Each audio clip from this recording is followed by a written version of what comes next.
Hello and welcome to the Hespect MMA podcast, where we cover MMA's hottest headlines, fight card bouts, fighter drama, discuss fight predictions, media giants, and basically all things MMA related. Made by fans, for the fans.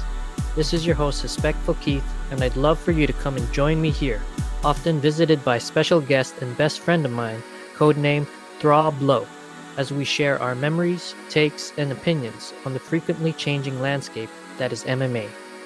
Now, without further ado, let's MMA and chill.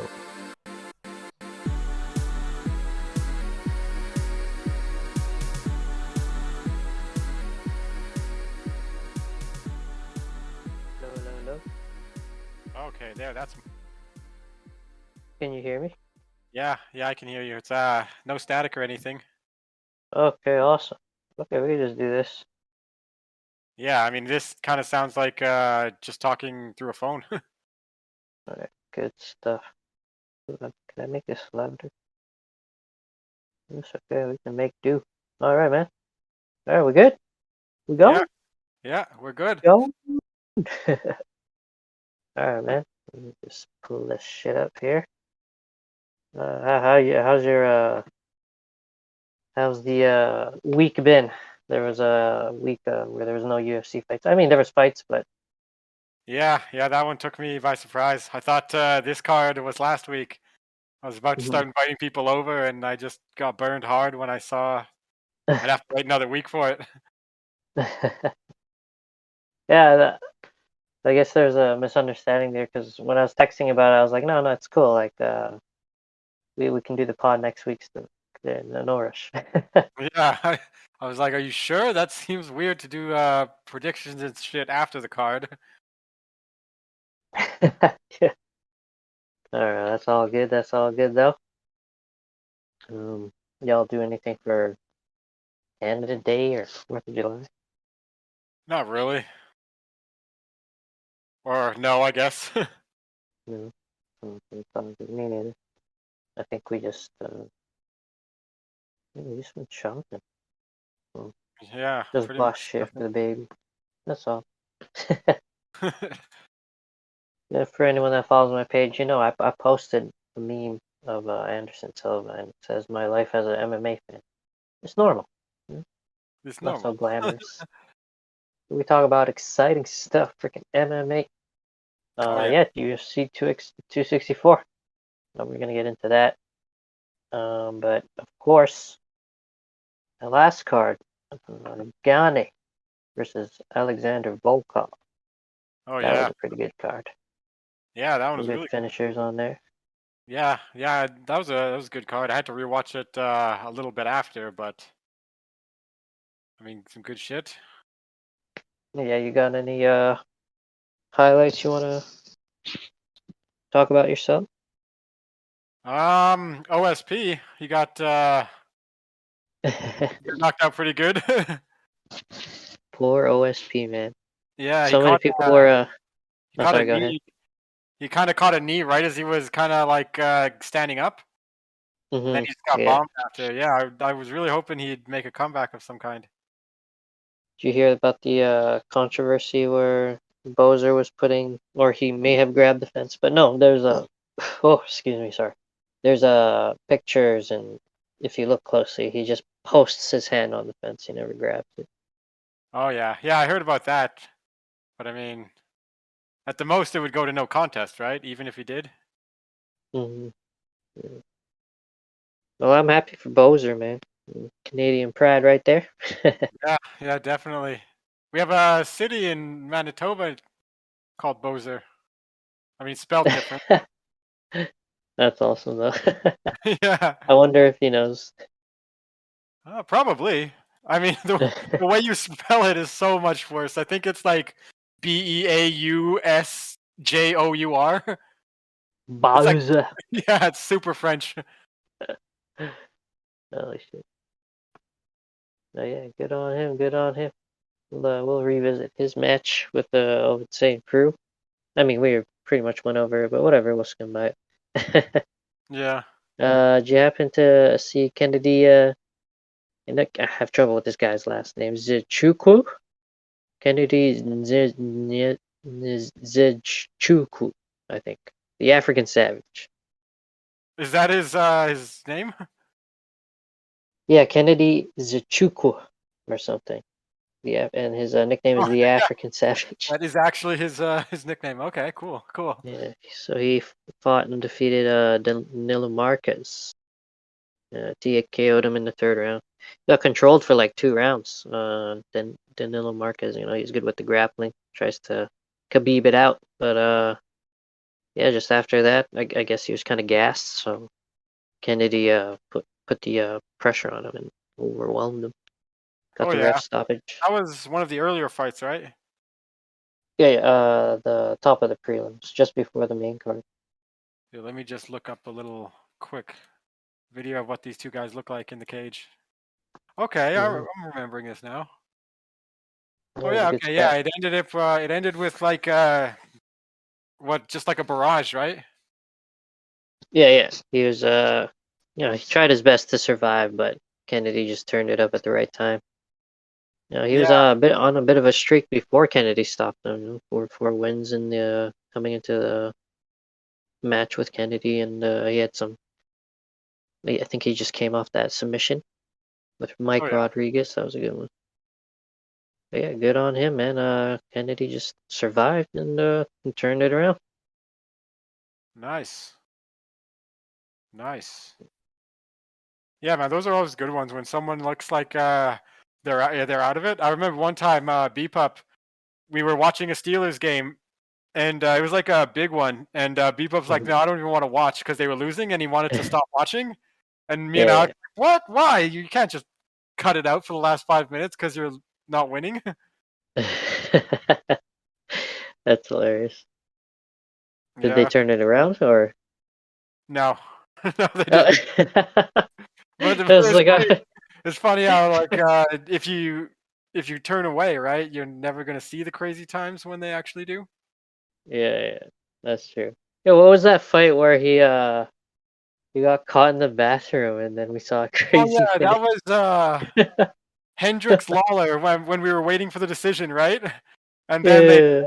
and knew, and we're all like jumping and screaming as loud as we can. We just hear the doorknob jiggling like crazy. Fucking knob locked on him. Yeah, he just Holy locked shit. himself out of there. Oh yeah, man, that was so epic, man. Robbie got it back. Ugh, thought the takedowns would be the big points, but he reversed them and he fired back.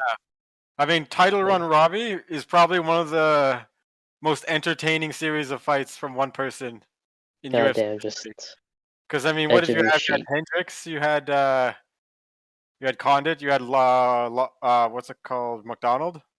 Yeah, holy Those shit, three man, right that there. rematch. What a run. Yeah, I know. What a fucking run. What a story too. He Oh, was there when he was young and got cut. yeah, surprisingly, now that we're talking about him, I don't know if you heard, but apparently Dana said they're working on him and Diaz for a rematch. Nick or Nate? Oh yeah. Nick, Oh shit, that'd be a crazy to return. yeah, that'd be awesome, for both of them. They're aiming for November, but I don't know, man. It's hard with Nick, but I hope so. It's just hard. It's hard to trust that guy. Yeah, I don't know. If that one went through, I'd be down. hmm Yeah, frick. I would like to see like they're both like it's been such a long time. It's always interesting those storylines, even with McGregor and Poirier before the trilogy. That rematch.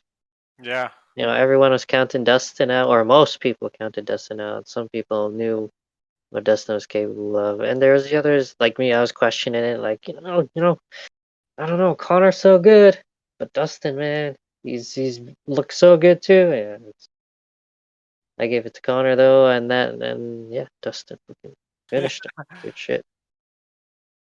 Yeah. Yeah, that one's a tough call, even with the rematch on Saturday. hmm Yeah, yeah, yeah. I don't know, man. They're just they're both the elite, right? They have their way to finish the other person. It's just who can do it. Yeah, Who can exactly. do it their way. God damn, that's gonna be solid. Yeah, man, can't wait. But yeah, into the main card from Gane Volkov. Did you see the scrap between Means and Nicholas Dalby? Oh yeah, that was a good one. Tim Means put on a hell of a fight. Hell yeah, I love that shit. Good shit, good shit. Yeah, very well rounded, mixed in everything. Solid Yeah, performance. he mentioned that him and his camp have been trying to like, even at his age, he's adding some wrestling chops to his game. Rounding out the skill set. Showed it on that night, man. Freaking awesome. I love Tim Means. Yeah, yeah, definitely like to see him on the card. Put Mm, together a decent win nice. streak too. 3 now. Yeah, yeah. Who knows? Hard to say it's a late prime, but sometimes it sticks, man. I'm here for it. Yeah, yeah, exactly. See where it takes him. All right, now But yeah, we I breeze think past the eye poke. hmm? Oh, I said we'll breeze past the eye poke. Oh yeah, the eye poke. Did you see that match though?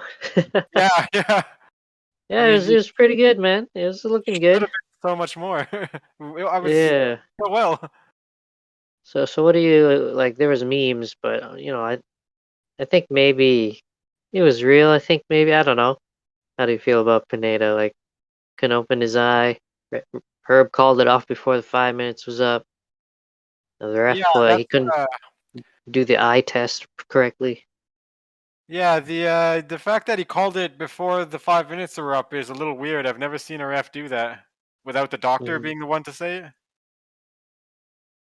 Yeah, so kind of weird. And he wanted to go still. He was saying like, "No, I'm good," but then he failed the eye test. So Oh I yeah, I don't know, guess that's what it mixture is. of shit. Yeah, Feely, he looked good. Yeah, that guy keeps trying to talk about trying to make his title run. Good luck to him. Yeah, Too he's bad gonna there try was a to make no a run. contest there. Mhm. After that, yeah, we'll skim over Mr. Timur Valiev getting the majority decision on Raoni Barcelos. Oh yeah, that was Yeah, I think I missed that one. I'm not sure what I was doing. Maybe I was tending to the kid, but yeah, I didn't see that one. Did you see that one? it's not coming to memory. No. Maybe it was a big wrestling match. Why I don't remember. Yeah. Anyways, after that, the co-main back to OSP there. Yeah, that puts him at 0-2 at heavyweight, eh? I think his first match. Yeah. Jeez, man, why would you fight Ben Rothwell for your heavyweight debut? You know, coming Yeah, up from light heavyweight. I that's a don't know big. about that, man. Who's that for OSP? OSP for his heavyweight debut or the debut, he fought Ben Rothwell. God damn. Yeah, that's a tall order Yeah, for a small heavyweight. Jeez. yeah. You picked the biggest guy there. Yeah, and it's not like he's just like big and he can fight, man. He's got Yeah, awkward boxing. he's super awkward, but he can definitely fight. Yeah, man. That was a bad pick. Bad pick. Yeah, so I don't know. Should OSP stay at light heavyweight? Like, what's going on here? Why does he keep venturing up? Is he tired of cutting weight? He is a thick boy. Like people were gassing up. They had the OSP, thick body, thick peach memes. Yeah, Like I don't know. Maybe he's just fighting to fight now. Maybe the title aspirations are gone, and he's kind of just doing his job. all right, And all right, heavyweight is easier than light heavyweight, right? yeah. And I wonder if there's like, uh, I wonder if it's written in the contract that if you take a heavyweight fight, you get a little bit paid more on the side, because those are more dangerous fights. Usually Yeah, the heavyweights are maybe paid something more. like that. Plus, it's the biggest division, right? People want to see that. Yeah, they love the big boys. Yeah. Yeah, but yeah, second match, Bozer. Basically, just like a smaller and faster Canadian version of Ben Rothwell. Didn't work out for him either. No. Good for him though. Yeah, I'm happy for Bozer. Yeah, he snapped his 2-loss skid. His last loss, I think it was just like 2 weeks before that, right? Didn't he fight on like he Yeah, fought it's June 5th. on the 5th and then on the 26th, 11 days later. Crazy. Damn. Lost to Ilir Latifi. I think that one was a tough fight. Latifi just edged it out. Yeah. Latifi hasn't been doing very well lately, but he's I always thought he was going to do more than he ended up doing. Hmm. Yeah, I thought maybe he'd make it to the title at least, but yeah, just not able to put the pieces together. Yeah. His wrestling was a little obvious. Like you knew as soon as he made the move that he was going for it. Yeah, man, that KO that Bader did before he pieced out. Yeah, the Oh, knee that rocked his head back. That was bad. yeah, and then his arms like still closed. That is as he was falling back because his body was on autopilot. He's still trying to take Ryan down, even Yeah. though he was falling down. All due respect. Yeah, that's a brutal one. like a it's like a pincer like falling over, you know. Yeah, exactly. Sorry, all due Correct. respect. Take him down. uh, for the sake of recency bias, would you like to put Bozer up against the winner of these the two heavyweights this weekend? Tuivasa and Greg Hardy. Yeah, I'd be interested in that. Yeah. Let's Who see would what you the want? vision looks like here. I want Tuivasa to win. Yes, me too. And Yeah. sure everybody knows why. Sure. Yeah, Uh, secret.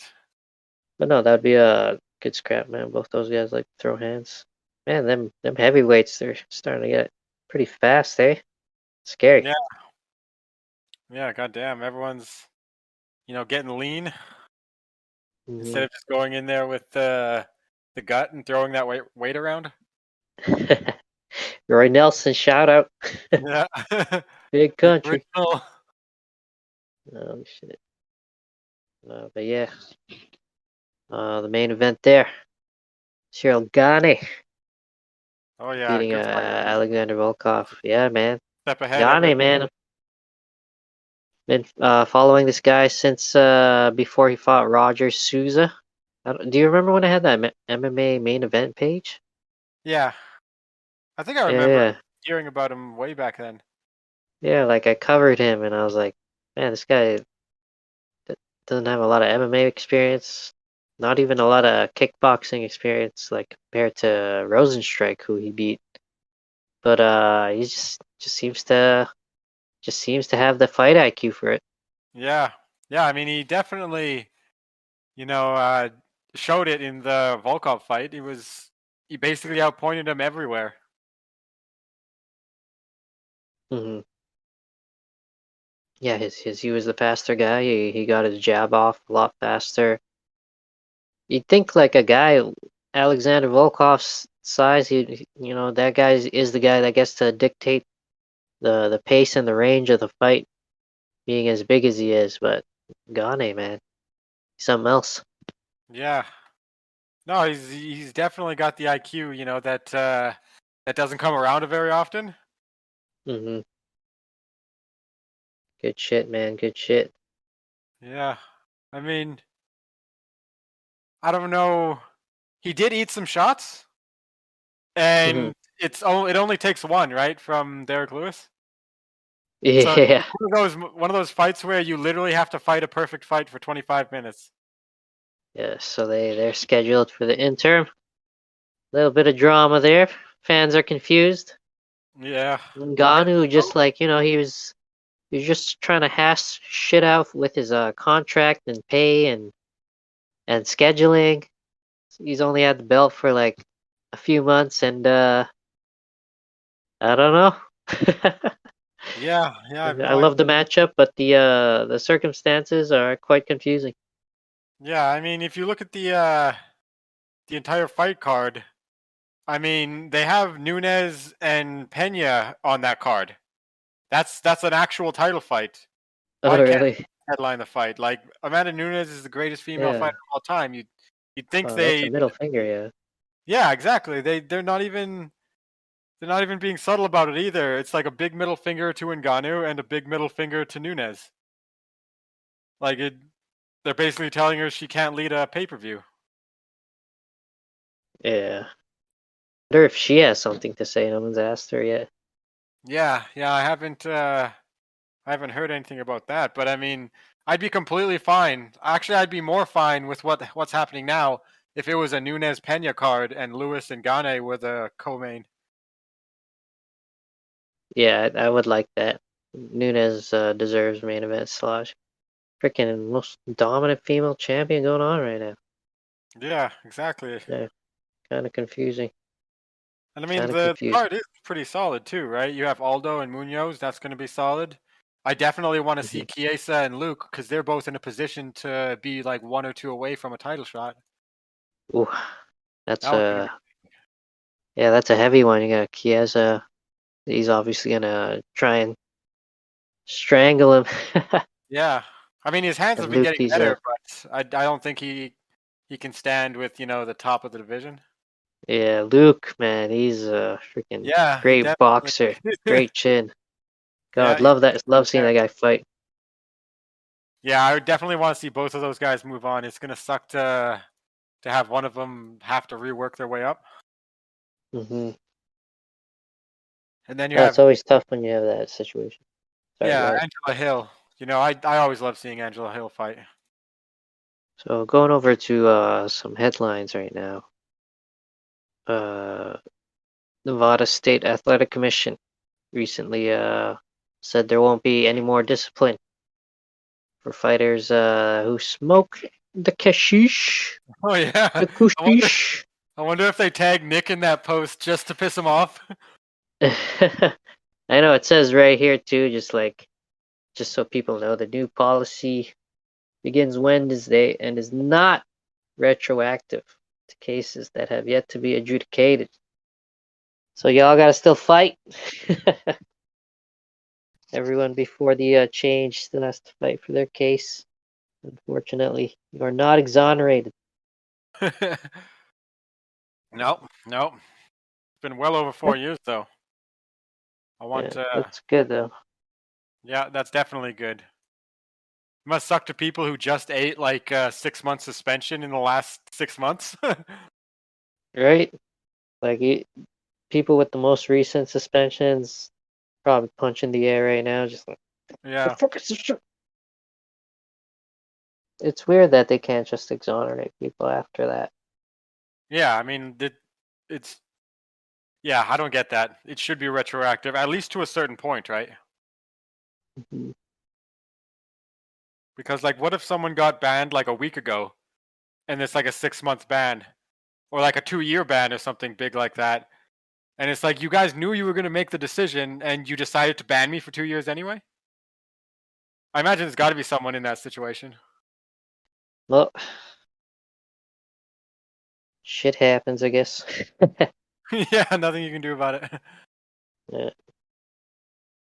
Right, so I'm sure you've heard about Sean O'Malley's replacement opponent, one Chris Mutino. Oh yeah. Uh, Yep. trying to pull up this guy's record. It's not the prettiest thing. A lot of people are saying UFC is trying to pad O'Malley's record. Have you seen this guy at all?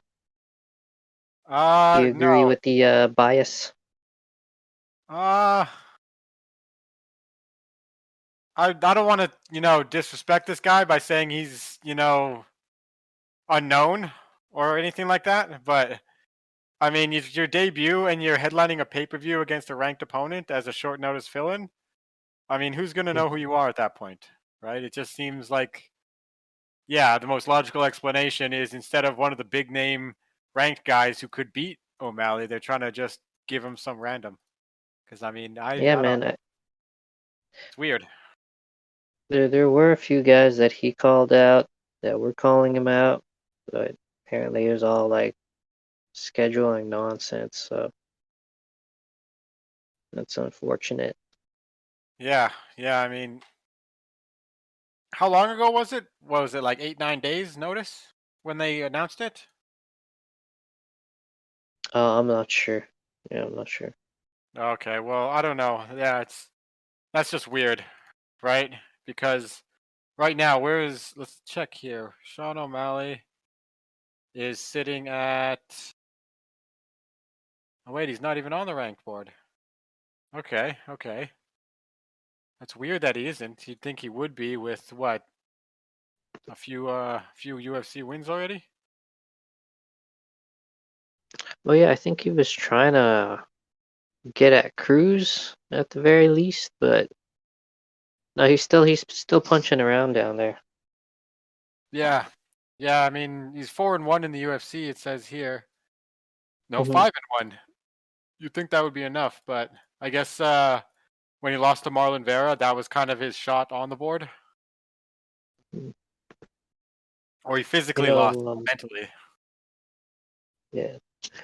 You know who I'm pretty surprised about being pretty far down the card. Brad Tavares. He's on the early prelims of UFC 264. He's going against one Omari Akhmedov. Not sure I've seen this guy perform yet. Obviously Russian. Yeah, Don't need to look into it. yeah. Brad Tavares, he's been a long time name on in the UFC. I mean, how far down is he? He's He's starting on the from, early prelims. he's headlining the early prelims. Um, is he heading? I believe Yeah, it so. looks like there's three No, fights here. well, he's before Jennifer Maya and Jessica I there. Okay, yeah, yeah. I mean, that seems a little weird. Yeah. Seems like he'd have Hey, more. even Maybe they want to put a name on the undercards. That way, people will have more incentive to tune into all three instead of just the main event. that's true. At this point, Tavares does have his own sort of community that backs him. So, Yeah, but yeah, kind of weird. I feel like he deserves to at least maybe be beside Condit there. Condit and Griffin. That's gonna be a good one. yeah, that's definitely I gonna was be a good one. Yeah, I was gonna say even weird for Maya. Didn't Maya just come off her title fight with Shevchenko and then they just like shove her down here? Yeah, All due respect. they're just cycling the hell out of the contenders to keep the names fresh. Poor Valentina, just sending them all down the ladder. Yeah. Yeah, man. Is there any word on her next opponent? Was there a booking? I don't remember. I don't think so. I haven't heard anything. Didn't she just beat someone? Oh, did she? Let's look Uh, into it. Miss Jennifer Maya beat anyone recently? She kind of bullied Valentina up against the fence, but Valentina, she figured it out. No, yeah, her last match was Valentina. Okay. Yo, I think I remember her odds were like, what was it? It was like plus 600 or something. It was bad. Yeah. Yeah. You Oh, ain't never Jessica seen Andrade. anything like That's that who it before. was. Andrade? Oh wait, Yeah. so she did fight someone else. Yeah, that was Shevchenko's last opponent. Oh yeah, okay. No, yeah, She did she exactly what everyone thought Andrade around. That Jessica. was amazing. Yeah. God damn. Oh, sorry, did I cut out? No, no, you're good. Yeah. Remember that fight, man? She Yeah. she she just fought her the way you thought Andrade was gonna get her. Yeah. It's I just mean, crazy. I was so confident in thinking Andrade was going to be a two-division champion. Yeah. You see her knocking her out? Yeah, yeah, I was like, oh fuck. I was so wrong on this. It's literally the exact opposite of what I thought. I was just amazed too, man. I was like, yo, she really going in there? Like, she doesn't remember what she did to Rose. Like, get out there, do what you're Yeah, known for. People love to see you strike. yeah. I mean, it was a pretty solid finish nonetheless, but god damn. Good shit. Good shit. Oh yes, I was asking, have you seen Akhmedov? Has he fought anybody? The only fight I really remember is when he fought Weidman. Okay. Oh, I'm It was seeing it there. Weidman's fight before he broke his leg. And that Mm-hmm. was one of Weidman's, one of his better performances lately, mainly because he Okay. didn't get knocked out. Is that what got him the fight with Hall? Yeah, yeah, he came off two knockouts, losses, and then basically just put on a traditional Chris Weidman performance. Right, Yeah. Akhmedov just kind of didn't know what to do. Right, maybe Mm-hmm. not didn't know what to do, but when Weidman's on, he's still one of the best. Right, so it's hard to get past that. Yeah, I should look into this guy. His last fight was a win over Tom Breeze on Triangle Choke. As a win over Ian Heich too. Zach Cummings, Tim Boach. Oh yeah, A draw with Marvin Vittori. Interesting. that's solid. Not too bad. So Definitely on the right pretty, path. pretty good resume for the last 3 years there. Right. But yeah.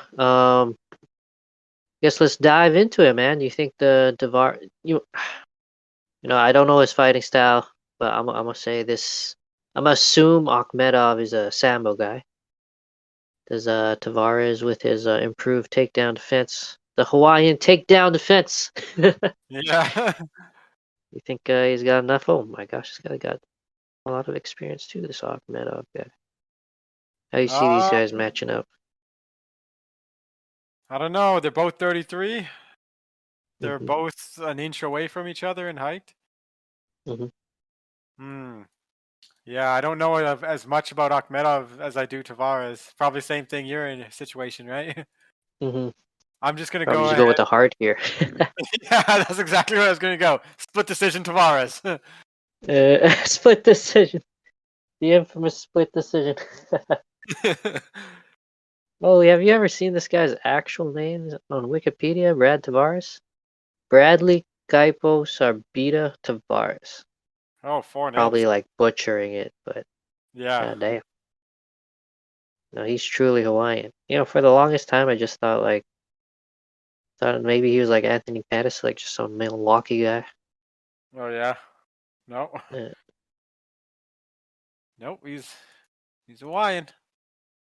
yeah, man. So good shit. Hopefully, Tavares shows out there. Can he make a title run? Who knows? But hopefully the man's just getting paid. And hopefully he's happy. As for Yeah. Akhmedov, I don't know. We'll see. We'll see what moves are made for these guys after. Yeah, that's a tough one to call. Definitely. So Both. Jennifer Maya, coming off her title loss to Valentina, showed some pretty strong grappling, some pretty good fence work. Um, was able to hold Valentina a few times for a while. Yeah. But yeah, now she's gonna be going up against Jessica Ai, who's also kind of been skating on thin ice for the most part of the last 2-3 years. Also lost to Shevchenko. Everyone remembers that head kick. God damn. Yeah. All due respect. Yeah, her last match was a loss to Calderwood. Calderwood, great striker. Then before that, Yeah. Yeah. I remember Cavillo. that one. Yeah. So I don't know. How do you see this one playing out? Who is squeaking by here to live another day? I think Maya just has too much momentum. Her grappling is too good, or at least better than Eyes. I'm gonna go with unanimous decision for Maya. Yeah, I think she's gonna be able to bully I as well. She's even at flyweight, she's kind of undersized, and I think I haven't seen them stand beside each other yet, but I think she'll be the bully of the fight and have her way with Jessica Eye. So I'm thinking a unanimous decision as well.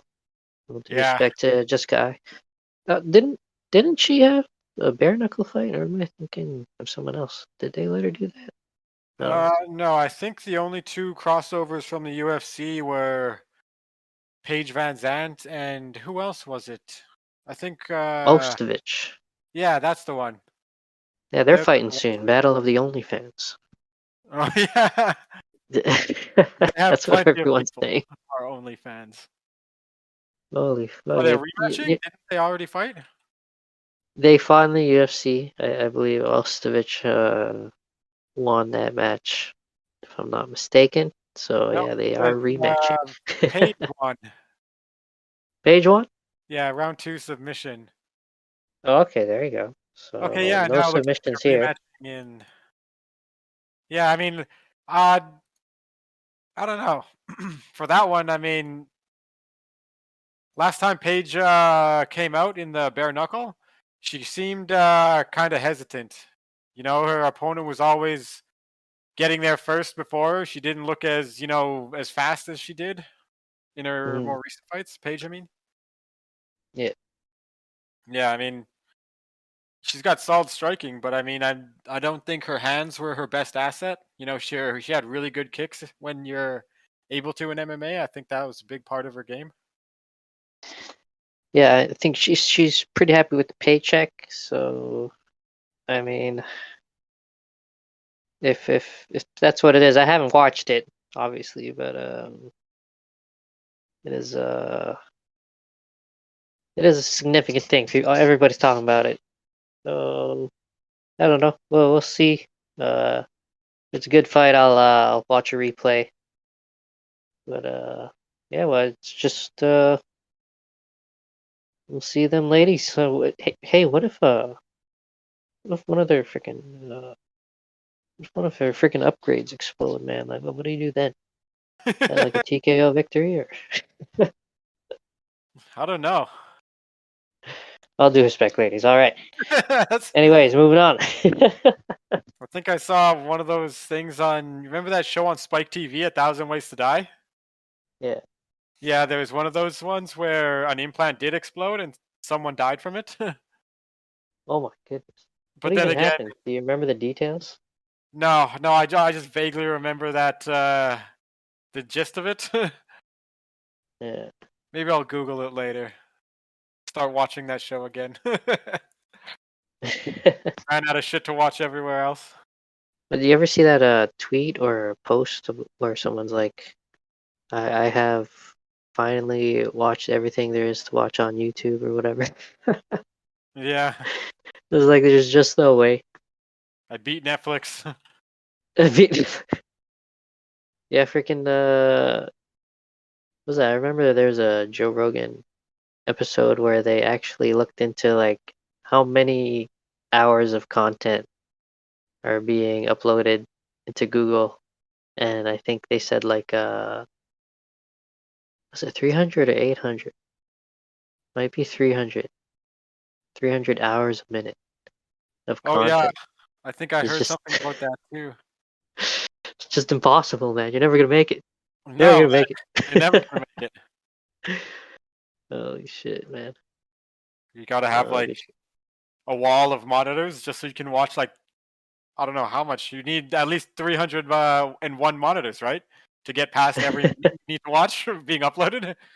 Yeah, man. 180 monitors or whatever. How do you know? Yeah. Holy shit. That's insane. That's insane to know. Like Yeah, how? Just Jesus. that is a lot of goddamn, a lot of goddamn fucking streaming. hmm moving up though into the prelims. Ryan Hall, have you heard anything? This guy's been having some rumblings about him. He's the one that submitted BJ Penn in his last fight, I believe. Heel hook. Kind of did an Imanari roll. Pretty stylish. Oh, nice. Darren Have you Elkins. heard of him? Fought Darren Elkins And too. No, I haven't really. Yeah, so mean, he's BJ a Penguins very don't pull as much weight as they used to. yeah. So you can see his nickname Wizard. He's a grappling ace. Guy loves to submit. He's going up against Ilya El Matador. Ilya El Matador. Um, what's his name? Top Tapuria. Oh, he's butchered the shit. That guy's undefeated though. He's 10-0. So it's a very interesting. Maybe under the radar fight people need to watch out for. Yeah, and he's already got 2 fights in the UFC, so Yeah, starting to coming build a off name. KO, Damon Jackson. Looks good shit, man. Looks deadly. Yeah, it's always interesting to see fighters who lose their first pro fight and then go on to put together a monstrous win streak. Yeah. It's just like that's the only lesson they needed. Yeah, a harsh one right at the very beginning. Holy fuck. So there is a bit of a age gap discretion. Ilya's 24. Ryan Hall a bit advanced. I think he's about 36. Let's double check here. Yeah, 36. Oh But yeah, he's been successful. Yeah, yeah. yeah. How do you see this one playing out? I don't know if it's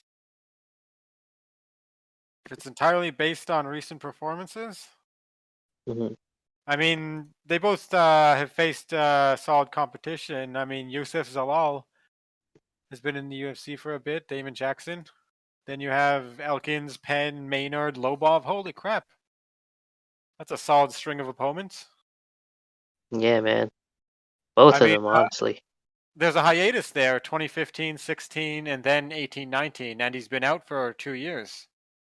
Oh, okay. Maybe just Yeah, sharpening the tools. yeah. I That's mean, deadly. maybe MMA isn't his big gig. Maybe he's doing grappling stuff on the side. Who knows? Yeah, yeah. I don't This know. fight's Ryan gonna be Hall is explosive. experienced. I'm thinking I'm gonna go with Hall by submission, round 2. Yeah, I think so too. I think he's gonna be the one to give Ilya his hard lesson, Yeah, and then Ilya will go off on a tear again. yeah, Yeah. So, I don't know. They both got grappling chops, but Hall, he's slick with it. I think he'll go for a sub as well. yeah, yeah. I mean, at 36, grappling wizard. You gotta do what you know. I mean, how old was Maya when he fought for the 170 belt? 39. Yeah, he was pretty advanced too. I don't remember, but he's always been the old wolf at the top there. Yeah, he Good should get a shit. Hall of Moving on Fame from. spot. Damian Maya. Oh, he better. Has he Yeah. retired yet? No, I think I remember hearing something about him having like one more fight and he wants it doesn't want it to be like a ranked fight or anything like that specifically. He wants to just fight someone, who will give the fans a good fight right before they go out. Yeah, it's got to be special. Good shit. All right, moving on from there. Nico Price, this oddly built fighter, the wide shoulders and long arms, and he's almost like a robot or some shit, man. I don't know. Yeah, He's going up against Michelle Pereira. God damn, yeah, Anthony Fish, go fight. No sure. it's gonna be a hell of a match right here. Yeah, man. So not much to say. If you don't know these guys, go check them out. They both bring the heat. Nico Price, yeah, fights hard, fights to finish. Michelle Pereira, very dynamic, very playful in the cage, but deadly as well. I don't know who's got the edge here, bro. I don't know. I don't know. I'm gonna go with Pereira on this one, Pereira, just because nice, nice. Nico Price kind of hit the high level. Maybe not, Mm-hmm, the top of the board, but his recent fights are Cerrone, Luke, Vic, Neil, Means, and he's been mm-hmm. stumbling on and off, right? Maybe. Oh, we lost to Vincent Luke twice.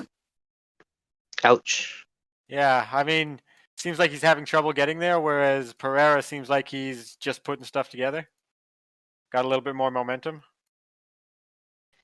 Yeah, and he's if he's got his gas tank improving all the time, he's gonna continue to be a threat to the division. Yeah, yeah, definitely. And he's only 27, right, Pereira? He's So he's got got he's plenty got of time some to learn. damage to do, and he's his frame, man. We'll probably see that guy. Who knows? Maybe he'll try out whew, excuse me. I Middleweight? lost. Yeah, middleweight. Who knows? I don't know. Maybe I'm wrong. Yeah, I mean, even at 27, he's already got a lot of fights too. What, 36 Mhm. fights? Still fights pretty crazy too, my guy. Yeah. I think he's just got a little bit more momentum, maybe a little more well-rounded. Yeah, so I agree as well. Again, agreeing on a lot of these matches here. So I'll go with Michelle Pereira as well. But I think he'll go I'm gonna go with the UD. UD. I'm thinking UD as well. Nico is a hard out. It's hard to finish that guy. Yeah.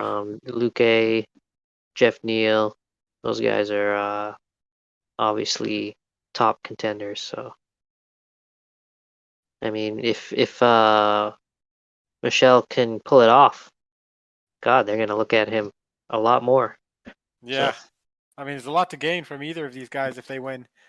Nico yeah, Price seems good like he shit. needs to win, right? He's coming off an overturned decision. hmm And Cerrone with the one. hype that Michelle has, you can steal that from. Isn't the decision that or the thing that was overturned because of his a positive THC test? He's one of those guys that are gonna just have to fight it out in court. Yeah, It's yeah. horrible. I heard that an interview just on IG today, and he's just saying Mhm. like, whatever, it's behind me now. It doesn't matter anymore. Yeah, unfortunately. Yeah, especially when it's a name like Donald Cerrone, right? That's a fight you want on your record, even if it's a win or a loss, right? Yeah, and that was a good fight, but there's point deductions as well. Yeah, good, Oh, yeah, good hard fight. I like that. You get to see the old cowboy just scrap it out. right. Yeah. Next one, Condit and Griffin. Yo, man, Griffin, I follow him. Man, that Uh, guy posts a lot. He's pretty active on social media, even though he's training for Condit. Just hope he's not trying to knock him out. Condit has a good chin. yeah, yeah. I'm really hoping that Condit can put together a solid win streak before he decides to retire. Yeah, man. It'd be It's a solid, even if hard it, pick him for me, man. yeah, even if it doesn't end with a belt. I mean, always good to end on a high note. And like Max Griffin's been a favorite for a while now too, right? So it's hard to pick one of these guys. hmm I'm gonna go with Condit by submission, round two. Oh shit. Not that Griffin's ever been submitted, I don't think, but Let's have a quick peek. Max Payne Griffin. God, love that nickname there. yeah, yeah, it's one of the No, he solid looks ones. like a tough out. He's been TKO'd by Colby, surprisingly, in 2016, but Colby Pillow Hands Covington. holy shit. I wonder who's getting the title fight. I wonder who's getting the title fight. I think Interesting. Dana wants Colby and him and Usman to run it back, but I mean, if Thompson wins, I think that's a clear-cut new contender. Mhm.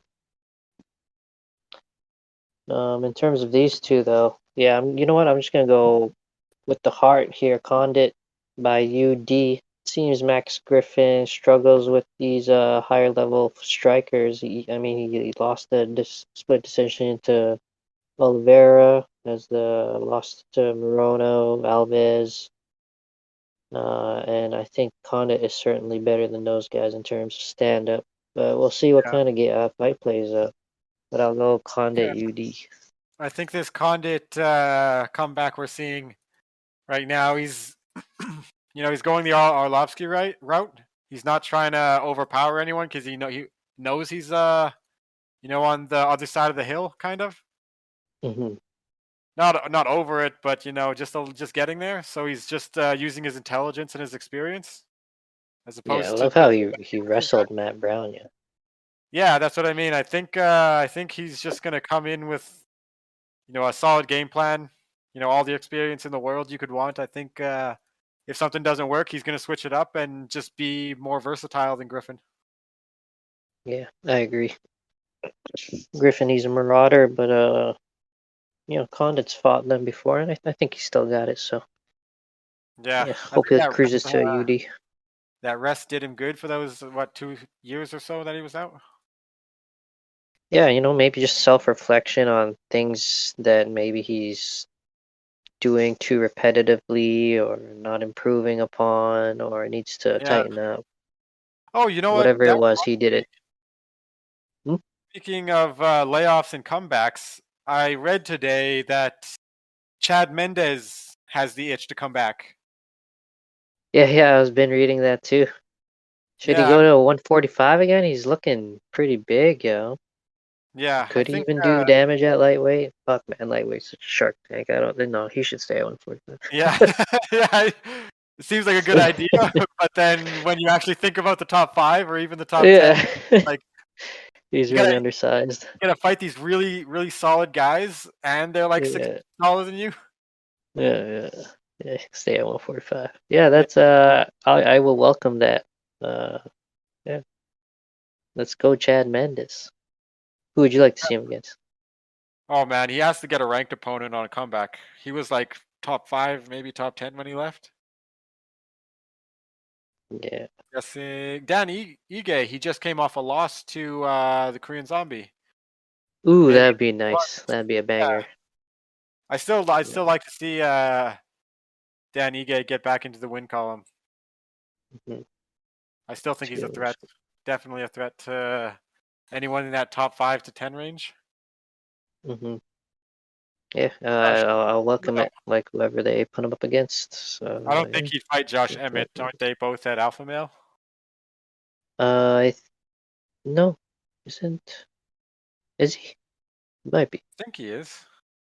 Maybe Uh, it's just that type of fighter. I mean, physically, their build: Chad Mendes, Josh Emmett, Uriah Faber.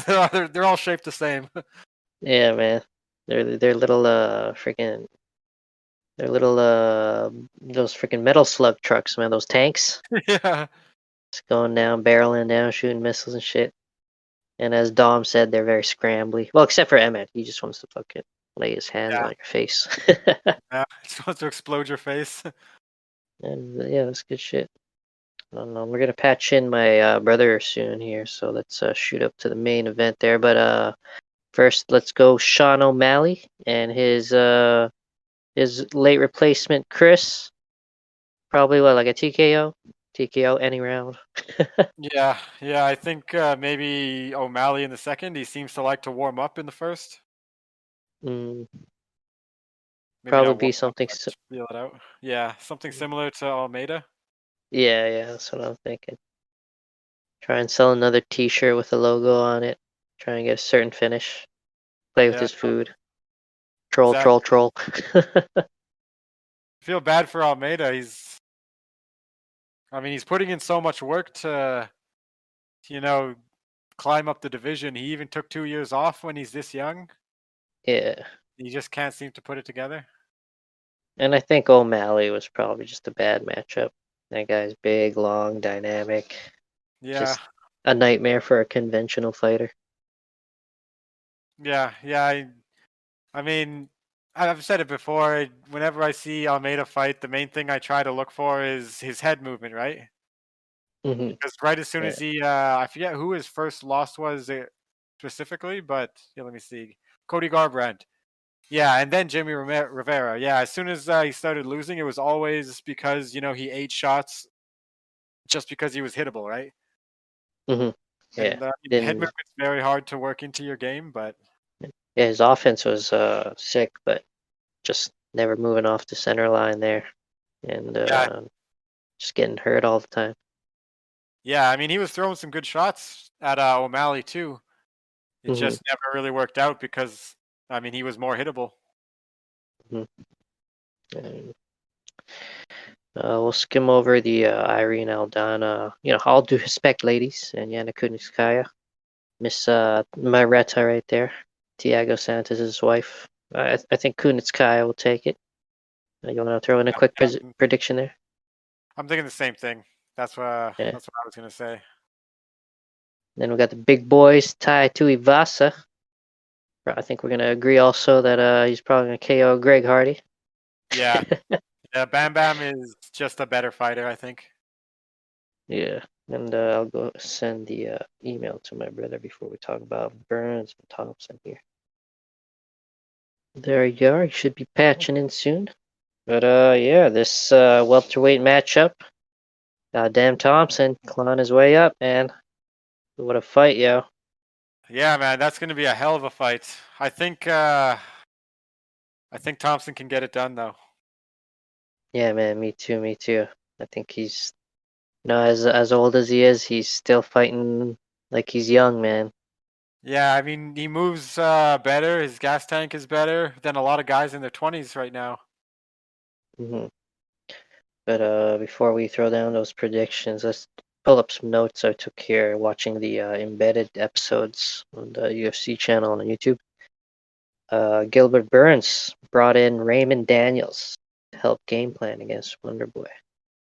Oh man, Pretty crazy, yeah. Wonderboy and Raymond actually fought in kickboxing January of 2007. oh man, that's a while back though. Yeah, and Wonderboy he injured himself during the first round, so Daniels won by TKO. But if you watch the clip, it's just unfortunate. He steps forward and then kind of just, I don't know, I guess his knee blew out or something, and he just rushes to the ground. Oh man, that sucks. Speaking of rush to the ground, I cut my finger with a bread knife. Oh no, you good, man? And I was on the verge of bandage. Yeah, I was on the verge of blacking out. It was the first time I've ever seen a cut that was not stopping. Oh man. So I just pressed down as much as I could, and Christine helped me I guess patch it up. Go outside and get a handful of dirt. You rub it in there, let nature do its thing.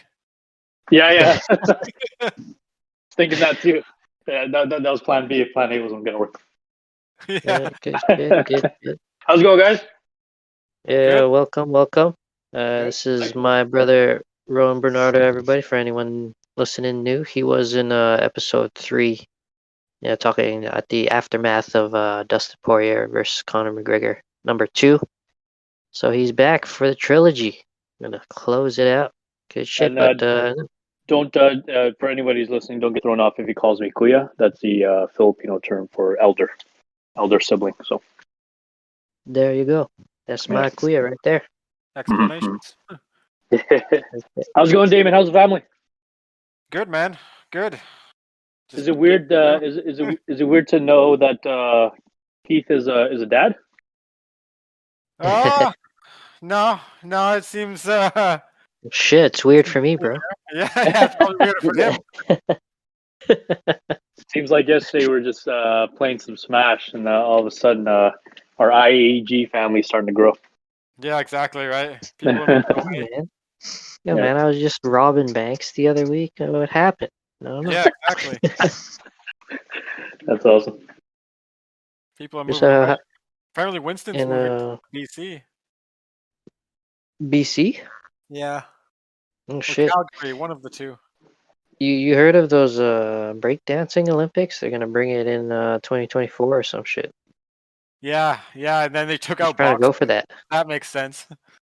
They took out what? Yeah, they took out boxing. What? No, that's just confusing. Yeah, I mean, is it because of the corruption? Like, I don't know. I imagine it's got to be. Yeah. Maybe I don't know. Maybe people just didn't like it because they weren't fighting to knock each other out or win the fight. It was all about points. But that's boxing. Yeah. Especially Olympic boxing. Side note, can you guys hear me on my AirPods? Yeah, we can hear you. Yeah, okay. Cool. Good. Yeah, so how are you, Kuya? Got any updates for us and the listeners? Yeah, just tried to cut a slice of lemon, and I was impatient with the current or the previous knife that I used, so I tried to go big. So I used a big ass bread knife, and the lemon was kind of like 3/4 way cut, so I had to really be master chef, and I failed big time, and it was a pretty deep cut. It was almost like it looked like a mini waterfall that the blood how the blood was coming out. Oh man. And I was like, Oh, and I was man. like, oh my god. You sure you And didn't nick a vein or something? I hope not. What would be the symptoms if I nicked a vein on my index finger? Well, I I don't know if a finger could bleed enough to make you have to worry. yeah, I sure. mean, You already got pressure on it. Is this yeah. happening Yeah, I right put now? no. Like, It happened about like 1 or 2 hours ago, and have you ever Oh, it was did the the covered first your time. bleeding blood? stop? I hope so. I covered it up. I pressed really hard on the band. Well, again, Christine helped me out, so I pressed really hard on the band-aid to hopefully stop the bleeding. When I lifted it a little bit, didn't seem like it was gushing out anymore. But Mhm. maybe you know how you like rip off the band-aid and it's still not good. It starts to kind of like I don't know discharge out. It was Yeah. very very very little discharge. But then we put polysporin on it, band-aid, taped it up, and then I put a finger condom on as well. It seems okay. I think it just needs time to close, but yeah, it was a Yeah. pretty deep cut. Yeah, I mean, as long Jesus. as you're taking care of the infection side, disinfecting and whatever, Yeah, I think yeah, you're good. we rubbed it with because I wanted it all in one shot. I didn't want to tippy toe around it. So I was talking to my wife. I was like, hey, just have everything lined up. Well, she brought out the wipe.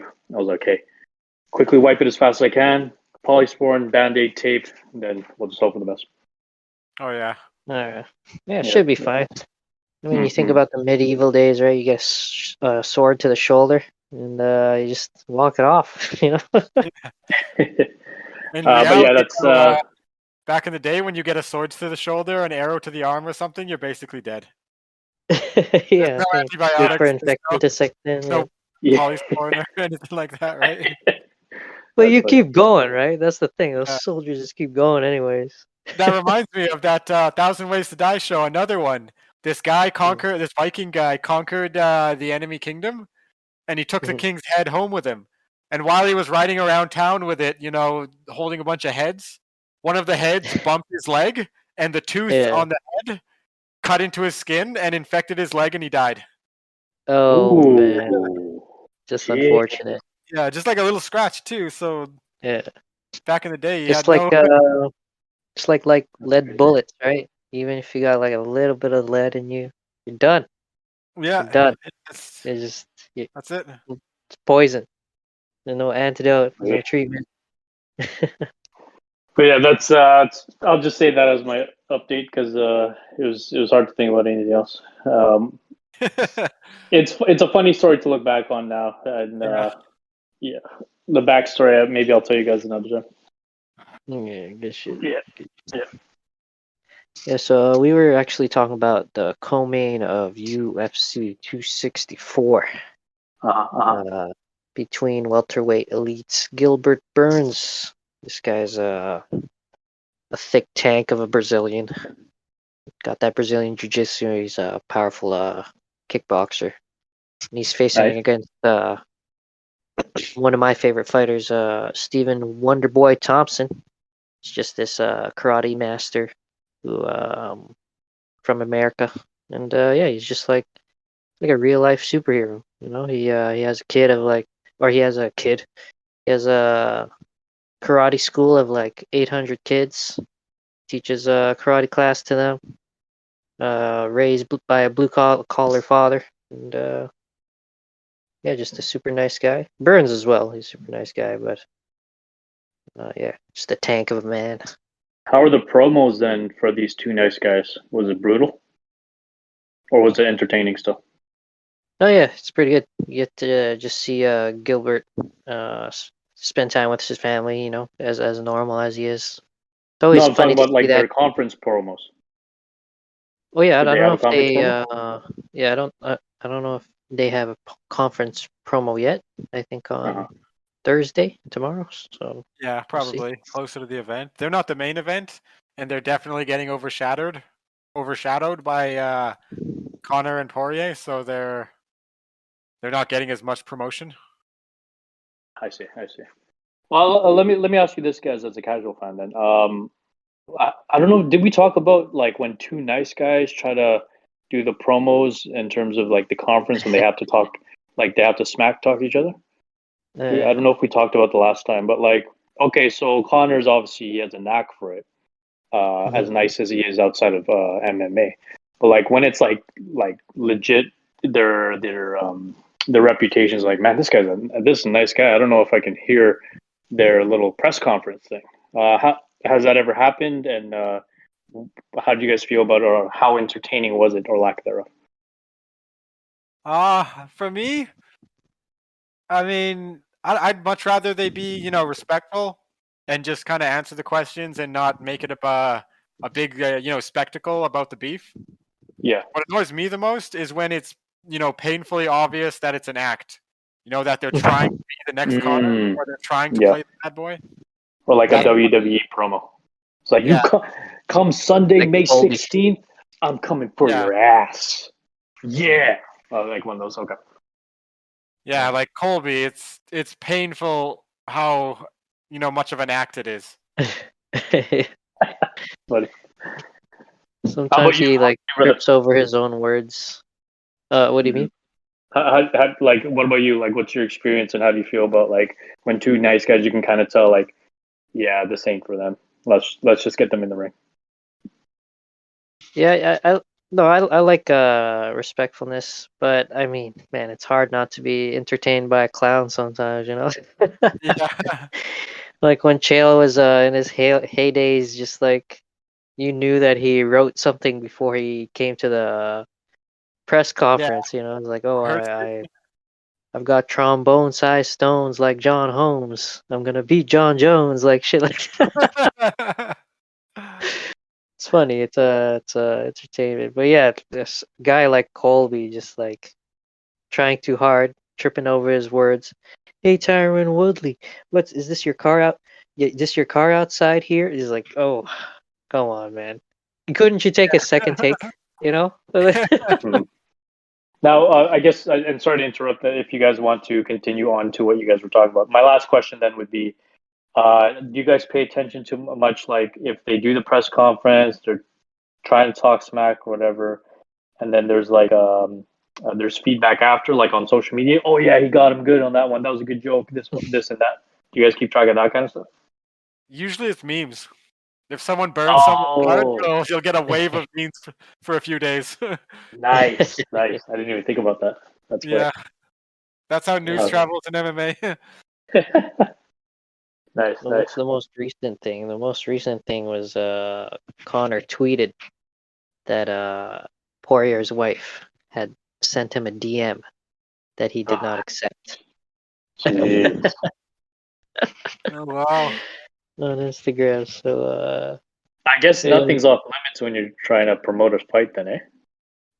Well, as far as Conor and Poirier, the first time they fought, Conor was all in his face and it got inside Dustin's head. And that's a part of, he said, what affected the fight.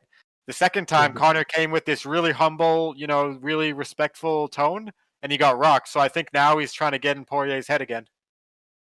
I see. Yeah, especially if this is potentially their final fight, right? Yeah, I mean, Conor is pretty well out of options if he doesn't win. I mean, he's won one fight in the last 4 years, and I think this would be like a 3-loss streak for him. Is he on a losing streak? I didn't know that. No, he's not. He lost to Poirier, and then in between Poirier and Conor or Khabib, it was a win against Cowboy.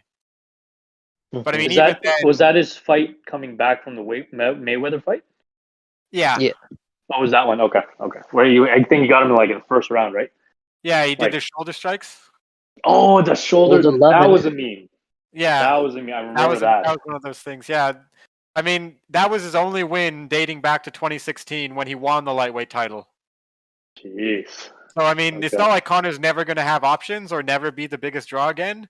But Yeah, in his yeah, that's true. title aspirations, he's legitimately going to have to put together a win streak to get a title shot.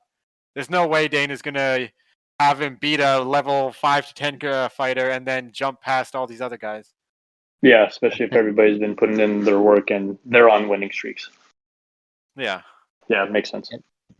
Really a pivotal kind of a point in Conor's career. Like, whether if he wins, he obviously will inject some new life into his career. But right now, if he takes another L to Dustin, I think the only match after that would probably be the Nate Diaz trilogy, and then maybe call it a career. Yeah. I don't know. I mean, yeah, all the chips are on the line because, like you said, it's only Diaz is the option left. There's no one else who would be a draw big enough. And I mean, if he loses that, like if it plays out that he loses both of the biggest trilogies in UFC history, I mean, those losses right at the end of the career could overshadow the fact that he was a 2-division champion, right? Yeah, first ever. Yeah. That's true. Yeah. But win or lose, I think if he loses to Poirier again, probably just Nate Diaz and then out, because it's just like can't hang, man. If you can't beat Dustin, you're not gonna get to the title, obviously. Maybe he'll fight that Paul loser and make $200 million in one night. Oh man, probably. Yeah, I wouldn't doubt it. Yeah, it's crazy shit, man. But yeah, back to what you're saying. Like, yeah, it's entertainment. And the press conferences, I used to follow them religiously, and it's hard now. Now you just see the highlights, and yeah, we'll see. We'll see if that Conor will come back. Dustin, he's obviously older now. He said himself, like, yeah, I think crazy Conor will come back, and I'm at a place in my head where I don't even give a fuck. So it's not even gonna do anything to me. Yeah. He's built that skin over the years. Yeah. I mean, Yeah. Conor's excuse for the last fight was basically, I mean, the gist of it was that he wasn't even trying. Yeah, that's what they all say when they lose it. Yeah, I mean, there's more to it than that, right? He was preparing for a boxing fight, and that was around the same time he's preparing for Mayweather. Yeah, no, this was more recent. Pacquiao. Yeah, he was supposed to fight Pacquiao. Oh, Yeah, okay. His reason was, I was looking past Dustin and I didn't respect him, and I came in with a boxing stance and didn't expect the leg kicks. He's making all these reasons, and basically what he was saying was I wasn't even trying. Oh, damn. Yeah, I remember that too. That was that would have been trouble for Manny. Jesus. Oh no, I mean, for him to face Manny, because Manny is. Manny would have smashed him. Yeah. It would have just been a paycheck for Conor. It was like, exactly. An opportunity to share the ring with a boxing great. Get TKO. Mayweather intentionally milked it, knowing that he could have knocked him out in the first round or something like that. Manny will probably try to knock him out in the first round. Mm-hmm. Yeah. So what's the co-main event? Who's it facing? You guys were talking about that matchup. Well, speaking of, just to keep on that subject for a little longer, Mayweather. Did you hear about his last fight? Is this the one with Logan Paul? Yeah. Yeah. Well, I mean, that's the thing. Somebody made a good point about. I forgot who. I don't know if it was a personality or somebody random on Twitter or social media. They said it's basically due to the whole COVID thing. Maybe purists back then would not even allow this kind of fight. I think the first fight that really broke open the idea was the Mayweather versus Conor McGregor, but that was years ago. Now you see all these weird star celebrity exhibitions where you get Mike Tyson versus Roy Jones Jr. or even something like Lamar Odom versus whoever, and Nate Robinson, who's a basketball player, trying to take on Logan Paul or Jake Paul, whoever it was. Crazy. I mean, people are just feeding for entertainment right now, and maybe once it gets back to normal, we go back to actual boxing. But at the same time, if you open the floodgates, this might be how it is moving forward. Yeah, I mean, I don't think it's just a temporary thing. I think freak show fights for boxing is going to continue to be something big, because you can fight in any other sport and not get paid millions and millions of dollars.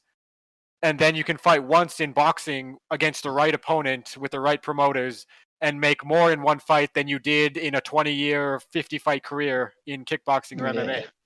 So I think as long as the money is there, the promoters, the fighters, the camps, everyone's going to be on board with it, because you're getting, literally tens to potentially hundreds more times than what you'd get for a regular fight.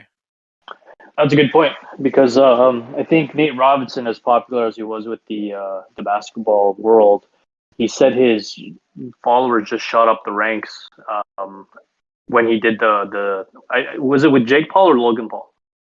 I don't even know. They're the same guy. His followers just shot up the ranks as soon as he fought Logan, and so people see that, other celebrities like, oh, okay, and then from there, even though he's known for the guy who gets knocked out, you see people that do like him, people that do want to follow him after, is probably making more sponsorships and more money ever since the fight. Yeah. Oh wait, who are we talking about again? Nate Robinson. I don't know if you remember, like a 5'9" dunker. He used to play no. Yeah. He fought Paul. Sorry. Didn't mean to put that out there. It was Paul that he fought. I just want to say, yeah. The Mayweather Paul fight. Paul, when he was going for the finish, if that's what you can, call it, looked like a high school kid, just like bringing bombs at some other kid against the lockers. Yeah. I heard professional boxer. Yeah, surprisingly, a lot of people put money on Mayweather by knockout. I should have thrown something on there, because I was like, how is Mayweather going to knock this guy out? He's like 40 pounds heavier than him. He might be the best boxer, like best defensive boxer of the era, but that guy's a wrestler too. Those guys have like strong neck muscles.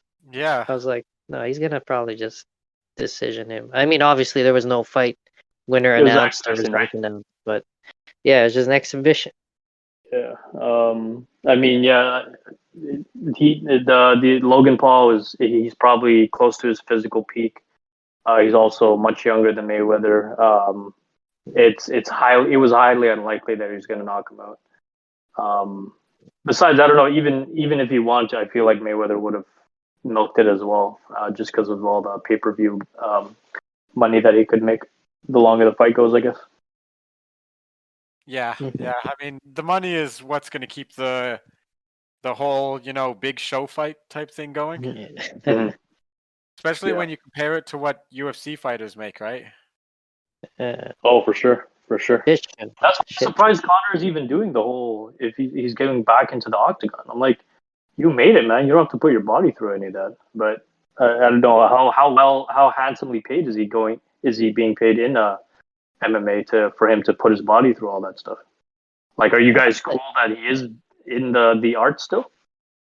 No, yeah, it's purely ego for him, and he's in a prime age to compete, and he can't compete the hill or anything. He's what, 32, 33? Yeah. Is he really only 33? Yeah, he's the same age as you guys, 89. Oh my God, we're the same age. I'm just a schmuck. Jesus, come on, Conor. Oh no, 88. No, sorry. 1 year old. Okay, but still, that's wow. I didn't even know. I had no idea. That's crazy. Yeah. Well, I don't think many regular people should compare themselves to someone like McGregor, anyways. That's true. No, a lot of people are gonna reach that. Right? It's like if we all start comparing ourselves to Elon Musk, right? Oh, fuck my life. That's a good point. Yeah, but yeah, man. Sorry, I keep going backwards here, but so have you guys heard? Well, Damon obviously heard, but have you heard of a bare knuckle fighting championship? I think my sister-in-law's boyfriend was mentioning it when we celebrated Casey's 30th. Okay. I think wait, is it on the rise? He said something like it's looking like it's on the rise, bare knuckle fighting. Kinda, yeah. Sort of, or is it still kind of? Okay, they're putting money into it. Yeah, so there's a matchup that went down there that I don't even remember because when it was first announced, do either of you know an artist named Blueface? Yes, Sounds he's the familiar. guy who's like, let me bust it down. Did it? Bust it down. Is that guy? Yeah. Yeah. So he's fighting literally like when it was announced. I didn't know this guy's name until I saw the official post from the promotion, and I already forgot it because of the ridiculousness of the announcement. It was Blueface versus guy who steals other people's TikToks, and it's just like this scrawny looking version of Tom Cruise, and Blueface stole his glasses, and he did nothing about it, and they're gonna fight in BKFC, and it's just like, what is going on with the world? Jeez. Yeah, I It's mean, it's a pretty big big way to get everything up there, right? People see that you're willing to put your physical body on the line for whatever reason, right? Who doesn't want to see someone they know? You know, it's like celebrities. What if two like noteworthy celebrities decided, we're gonna fight and whatever boxing match, bare knuckle? That would be ridiculous. Like, what if Terry Crews decided he was gonna fight Brad Pitt? Right? Oh Everyone, fuck! the whole world would I tune into would watch it. that. I would watch it. I would I'm so absolutely watch ashamed of that. myself. Yeah. I need to see The Rock versus Vin Diesel because they had a little tension back then. Yeah, like that. If Those that actually movies happened, you know how awesome. massive that would be? Yeah, Anyone that'd I be would. fighting sick. on that card would have like a massive upswing because like I had no idea, like literally just no idea that Nate Robinson was fighting whatever Paul it was. Yeah, it was pretty bad. Like, I guess because like Nate Robinson, he's like one of the best in shape. Like, he's one of the best like athletes in the world because he's just always Mhm. constantly in shape. He played football, played basketball, and he thought he could just take on Logan Paul. But Logan Paul was getting his reps in with boxing, and Nate was Mhm. kind of just going in cold turkey. Yeah, Yeah, Had it been an MMA or like a wrestling match, then Nate would have taken him. But when you got such a disadvantage on the reach and technique and power, yeah, that's why he was done in the first round. yeah, it was a that's really big another. knocker. Yeah. That's another suspect thing that Jake Paul seems to be doing. He seems to be fighting smaller guys. Like, isn't he almost the same size as his brother? Keeps fighting like welterweight Yeah, dudes. He's gonna fight Uh, Tyron Woodley next. I don't know if you know Tyron Woodley, but he's a former UFC champion. Think he'll finally get his what's coming for him, but yeah, okay. I guess some credit for having the balls to step up to someone like that. Jesus Christ. I know. That's a big test. yeah, geez, I can imagine. That's I mean, it's one of those. Well, I guess he might be taking a page out of Mayweather's book, right? Just pick your battles, know which ones that you kind of feel good about, and then And kind of go from there. coincidentally, But sorry, go ahead. how big is this guy? This guy you guys talking about? 5'9"? Yeah, Oh, he's 5'9" as yeah. well. Yeah, hmm but he He's was he's always he's like a ripped, jacked 170, right? yeah 5'9", yeah 170. So he could easily, walk in 180, 185, and be completely fine. He's probably about the Yeah. hmm same size as whatever Paul it is. yeah. How And tall is Logan Paul? It looks much taller than 5'9". Probably is. I've never mm, checked actually. when Because they did a it face looked like off he was hovering between over Mayweather. Well, yeah Mayweather's only like 5'6", 5'7", right? Oh shit! I didn't know no that. no Jake's fighting Woodley. Logan just fought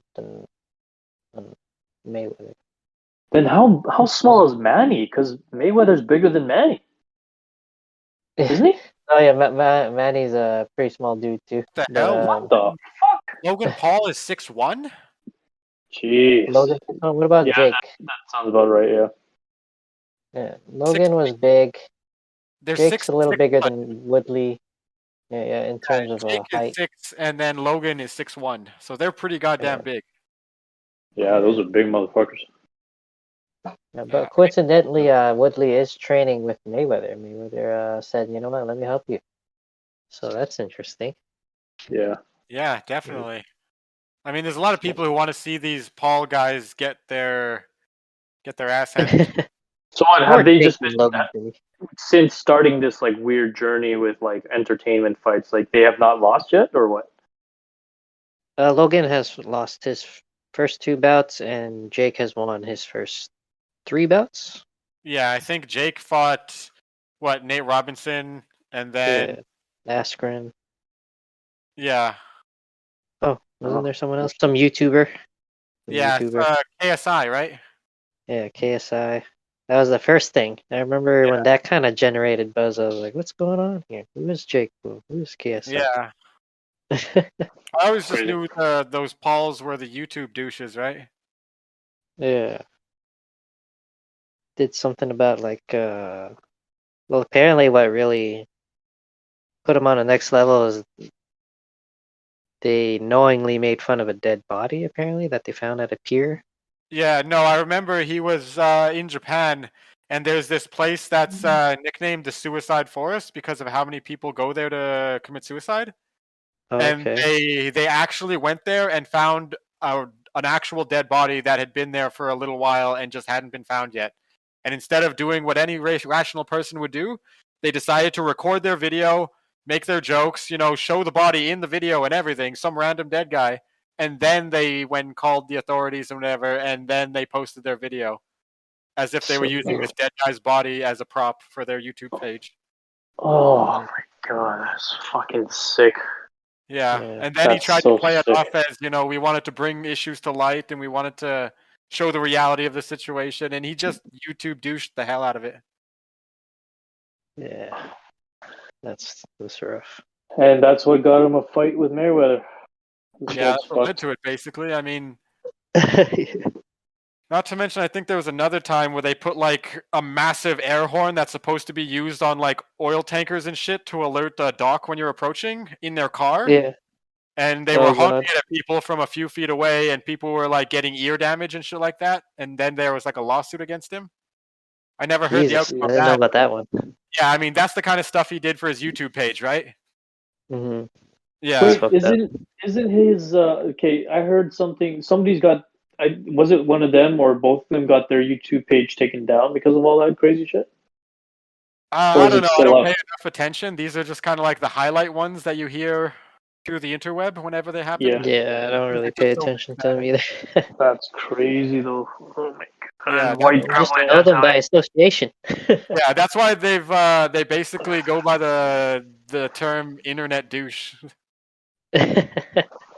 Nice. That's awesome. But yeah, no. Well, yeah. Now I don't blame the majority of people like fucking want to take them down, but that's the definition of like white entitlement, white privilege. Like anybody of like minority tries something like that, we fucking get axed. Jesus. Yeah. That's dark shit right there, man. All right. But yeah, going back to the co-main. that was a hell of a tangent there. That's awesome. Went down a dirt road, got lost. That's all good. That's all good. But we yeah, we were talking about. Oh, sorry. Go ahead. No, yeah, following the rabbit hole, right? Yeah. It's like, what the fuck? What the fuck is going on with the world right now? Yeah, we were talking Gilbert Burns and Stephen Thompson. I don't know if you remember me describing them, Kuya, but yeah, Damon. Yeah, these guys are gonna throw down. I wanted to say, yeah, Gilbert. He's training with Raymond Daniels. That guy's a fantastic kickboxer as well. Yeah, I don't know. Have you watched the embedded episodes? No, I haven't. Yeah, so it's. I mean, obviously they want to make it look intense, but his training is like they're really trying to game plan to make Wonderboy uncomfortable. Like not be still, don't back up in a straight line when you go towards him. Travel in like X's and stuff. Yeah, it's pretty crazy. He's like working with the UFC Performance Institute and some gym called the IHC that does fight simulation training using weights and stuff. And it's just holy shit, man. taking that next level to up his game, right? Yeah, it's almost like Francis Ngannou when he started going to the Performance Institute. Scary shit. Yeah, I mean, if he's putting in the resources to get better, and I mean, it's probably because he hit that wall, right? He hit that Usman and felt what he needs to be to get to the title, right? Hmm. So he's probably Almost putting got it everything too. on the line. Yeah, he's got to be putting everything on the line. I mean, it's hard to call between these two. Hmm. So, Kuya, taking Burns and Stephen Thompson. So Burns, he's a little tank of a man. He's a heavy grappler, dangerous striker, but not as good as Thompson, who is a karate master and has awesome defensive wrestling. Uh, for you as a casual fan, listening to that, how do you see it playing out? Well, you guys know me. I'll refer back to Smash, or even just like pro sports in general. I feel like, from my experience anyway, defense wins championships. Hmm. My defense is not as strong to fend you guys off in Smash, but just say if we're facing like strangers, I feel like I like my chances. But even like in pro sports like basketball or football, especially in recent memory, defense is always kind of conquered. So I would say who's ever taking that path, I would say has the edge. That's just me though, as a casual fan. Even thinking about Mayweather, just being patient, waiting for an opening, even if you throw less, um, even if your offense is compromised, because your defense is essentially your offense, right? So I would say who's ever the more defensive minded guy, that they would have the edge. That's an No, interesting take. I don't. yeah, I personally don't think that translates very well into MMA Okay, or okay. it's too combat random. sport. Yeah, Yeah, I that mean, that would because that would definitely been my follow up. Like, does that? Yeah, like yeah, what about does that MMA? transfer over? Yeah. Yeah, I mean, because there's so many different areas, right? There's not Mm-hmm. just on offense or defense. It's not like there's one person who's designated offense. It's Uh-huh. kind of like your physical and mental will dictate who's in the offense. Mhm. Because like Stephen Okay, okay. Thompson as a Close. karate master, he has great movement, right? He has great takedown defense, and as a wrestler, he's Gilbert Burns is going to be trying to take him down, or at least trying to make him uncomfortable. So Uh-huh. it's kind of a battle of, am I going to show this guy that he can't take me down and make him readjust, or is he going to take me down and make me readjust, right? Is it more So so like who can it's like impose moment their? to moment. Yeah, it's basically imposing their will, right? Okay, Mhm. I see. Imposing their So game. that's basically how it is. Like with I know it sounds cliche, but you guys know what I mean. Like, okay, let me see if he maybe backs not backs down, but maybe gives in a little bit if I can take him down, or maybe I'll keep him on his feet or whatever like that. So things like that are very crucial when it comes to your approach to a fighter. Yeah, yeah, and Yeah, yeah. at the highest level, fighters are so well rounded in every aspect, right? They may specialize in one area, but usually, when you're nearing the title, everyone has grappling, everyone has striking, everyone, is able to execute a game plan. It's just kind of difficult to actually see whose skill set is going to beat whose. Oh, okay, okay, fair enough. Yeah. No, yeah, Who are you guys going for? What's? I don't know if you guys make your official pick now or a little bit later. no, no, we can do it now. Like, for what you were saying though, like, well, all that being said, yeah, it wouldn't apply to every situation, but I think it would apply here because Yeah, Thompson is he's a defensive master. Yeah, he's got really good movement. He's long, rangy. Um, yeah, Gilbert Burns. He's more of a conventional fighter, but man, he's got power and he's freaking beast on the ground, which is it's like a chess match once it goes down there. But yeah, I think Thompson with his defensive wrestling and if he keeps it standing, yeah, I think his more defensive based strategy would trump Burns here. So yeah, yeah. A lot of times, like Rowan said, your defense is your offense, right? So if you're a counter striker like Thompson, you may not be making the first move and you may not be the one moving forward, but the key is to punish your opponent for their slip-ups, right? And Thompson's excellent at that. Yeah, great counter striker. So you guys would go for Thompson? Yeah, I'm saying Thompson by UD, I think. Yeah, I think Burns is too tough to put away. I think Thompson is more of the volume, pour it on fighter as opposed to the big single knockout. Yeah. Yeah, I think his takedown defense, his ability to keep the fight standing, is going to be the big thing. Nice. Well, I'm interested to see the results of that one, for sure. Sure, it'll be good. Yeah, let's move on into the main event here. Back to these two big boys. Dustin Foyer, he's the biggest boy at 155. He's almost like Burns at welterweight. Yeah. When he when he comes in on fight day. Yeah, he looks big. He's a big boy. He's got one of those square, rectangular shaped bodies. He actually used to be pretty fat, and when he met his wife, and yeah, they both dieted down together and became trim. So good on them. Speaking of that, let me know if you guys feel uncomfortable because we're talking about men's bodies. But what I noticed with like athletes and stuff, like if you're an athlete, you actually have more of a square build in terms of your physique. Like your obliques, they're a little bit more popped out and whatnot, and everything seems a little bit more even versus like the Hollywood body where it's a little bit, they go for that V look, right? They go for heavy. big ass shoulder, like a Thor body, right? They start to slim down near the waist. So those athletes or whoever has that kind of body, like the square type of upper body, those guys I'm scared of. Like you have muscles everywhere.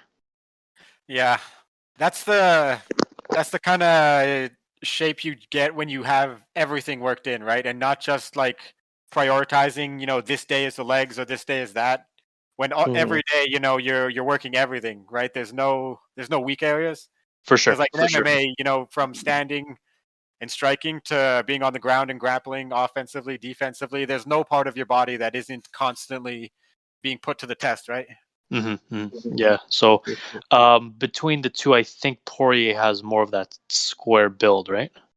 Yeah, he does. Conor seems to be, I don't know if he's going Hollywood, but yeah, even back then he seemed kind of a little bit more slender, kind of had that V look. Still at athletic body, but in that aspect, I don't know how much categories you guys are doing, like in terms of like, okay, who has the advantage in this? Normally that I would go towards that person who's a little bit more evened out portion wise in terms of the muscles. Yeah, it sounds uncomfortable. I don't know if you guys feel the same way. No, but it doesn't. It's all good. No. Fighter physique MMA is definitely something okay, you have fair to enough. take into account. Because like when you think about like DC versus John Jones is what, 6'5" and 205 pounds plus 6-inch reach on his height, whereas DC is 5'10", very little difference in his reach, and he's the same weight. So there's like over half a foot between them. And you look at DC, he just looks like an average guy based on his physique, right? You wouldn't expect him to be one of the greatest fighters of all time. Yeah. Right? But that's one of those stylistic matchups, because when you're smaller and stockier, you're more grounded, right? You for sure generate more power in a smaller space. Mm-hmm. Yeah, that's definitely something that falls into account. I mean, Dustin and Conor are very similar size, right? They're 5'8" and 5'9". They're both the same weight, similar reach. Mm-hmm. I think it's just a slightly different shape of the physique. Maybe they work out differently. Poirier's a little bit stockier. Yeah, he's a thick boy. Okay. Yeah. He's talking about moving up a weight class after a couple more fights. It's getting hard to cut to lightweight for him. He used to be a featherweight. Yeah. Who has? Let me ask you guys this. So Conor's a striker, right? What's Poirier's style? He's straight up MMA. But yeah, he prefers. What does that mean? He's like well-rounded. He can do it all if he needs to. Oh, okay. Yeah. A little bit of everything. Stand, because that's his. That's clearly what he's best at. Uh-huh. His bread and butter is boxing. Yeah. Speaking about his physique, like when this guy swings punches, it's kind of odd, like compared to other fighters who like duck with their punches or like dart left or right. Dustin does it too, but it's like he really stands and sits down once he starts throwing bombs. Like he just twists his entire torso with his arm, and his head doesn't move for the most part. He Yeah, just it's so weird, and his body's so thick. It's delivers so much power. yeah, he's very Pretty good amazing. at putting his body weight behind his power. And it's Mhm. different from Conor too, right? Because when Conor punches, you can see a full extension from the far back to the far forward, and it's a full Yeah, he stretch, tries to right? So snipe. yeah, he literally snipes it. Whereas Poirier's boxing style is just like swanging and banging. He's Throwing a hammer got an forward. awkward lean to it, right? You need to make a Yeah. T-shirt called "Swanging and Banging." Oh, it's been done. Oh, nice. That's Derek Lewis's thing. Oh, that's cool. Speaking of Um, bodies, have you ever heard of a fighter named Dan Henderson, Cleve? no. Yeah, so this guy Is he apparently new had guy a. or OG? Oh, he's an OG. Yeah, he had this thing called the H bomb, his right hand, the most dangerous weapon, even though he was a wrestler. Yeah. Yeah, his body was weird too. Apparently, he had a massage therapist for his camps, and the guy said to I think Joe Rogan, or Joe Rogan heard that this guy said that massaging Dan Henderson was like massaging a piece of wood, just like it didn't make sense. Fuck. Yeah, those words. Jesus. Holy fuck. Yeah. Now, Um, speaking of bodies too, like, okay, so this is another type of body, and I call it the Anderson Silva body, where it's like he has no definition, he has like whatever, but Straight regular dude. the regular shaped dude, but then like his stamina is like crazy. He can outlast like pretty much everybody. So like Yeah. maybe a more cardio focused body in that sense. Like how do you guys compare that to a body like what's his name? The one who's fighting Conor? Oh, Dustin. Yeah, Dustin. Yeah. So like compare those two, and I don't know if you guys favor one or the other. Depends on the fight. Depends on the opponent. Yeah, well, Anderson, he had great counter ability. He had great ability to read his opponents, So knowing he what was they a were gonna defensive do fighter. before he did them. Kind of. Like, yeah, for the most part, he was pretty defensive, but Yeah, it he was was kind of like, very countery. yeah, Nice. he would always prod you and work off your mistakes. So yeah, it worked out. Even he wasn't the most muscle bound man. He did have length. He's a pretty big guy for his weight class at the time. Now there's Yeah. even bigger monsters. Yeah, I mean, Yeah. See the. Silva's No, kind of in sorry. the Go ahead. Go ahead. same conversation as Penn, where they literally had so much physical talent, physical ability, just baseline, right? They're just, their frame, their physique, just they like genetic lottery almost, and they lucked out with, a body that could just do whatever you wanted it to, right? They obviously put the hours in, they put the training in, but it's not like Conor where he sculpted his body to the point where every muscle is defined, right? A lot of that was just intelligence, right? They were like Silva's just an intelligent fighter. BJ Penn hasn't been doing well lately, but during his reign, he was never cut or jacked or anything like that. He was just a physical phenomenon, right? I think that was the same for Anderson, but I mean, stylistically, Anderson just had all the tools. Yeah, a lot of X factors. Yeah, definitely. I would, like if I had to pick like a fighting style, if I were ever to go into, I would prefer. I bring it back to Smash. Like I would rather just like build on obviously work on my strength as well, but like just build on my cardio so I can outlast the opponent. Wait for them to strike and I'll counter. And then I mean, if you mix that with just studying the opponent and like whatever their it's almost like studying their game tape and all that stuff.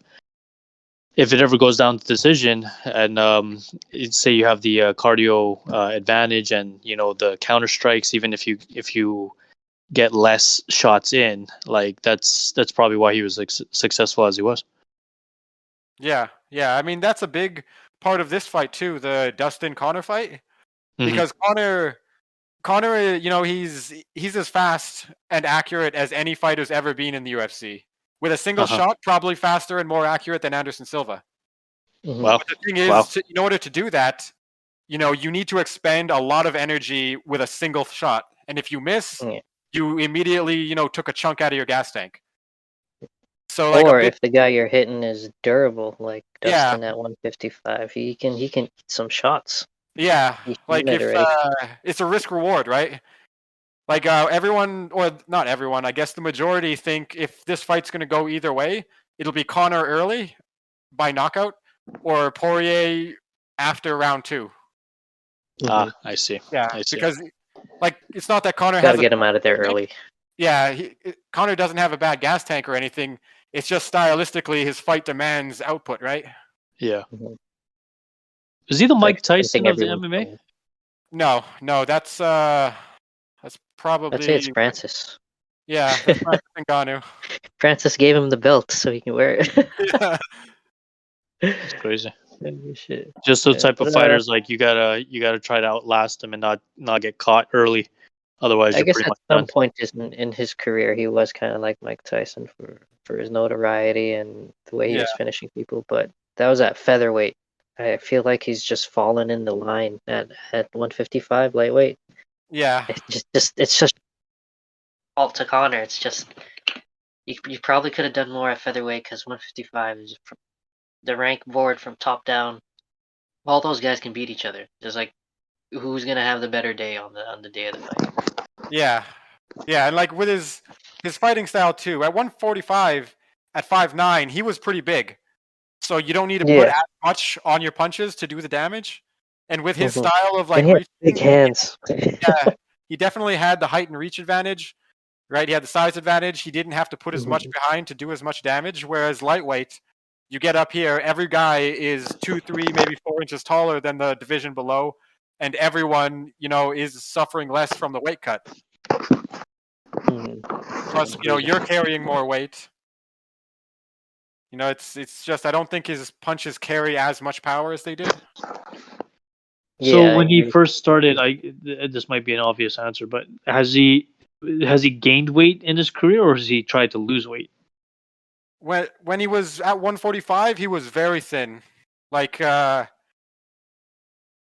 quite Anderson Silva, where there's no definition. He was very defined, very toned all around, but that was during his mid-20s, and how he killed himself to make that weight. Yeah, he was going through the weight cut, but he was absolutely destroying people. Yeah, I remember hungry Conor. Brother, I think it was you that sent me like a side by side of like when he was like happily, like I guess, or portionally weighted, and then the side or like the before and after one looked like really Skeletor. Is that the one you're talking about? Yeah, that's when he used to fight at featherweight. Damon, is that what you're talking about when he like was really Skeletor?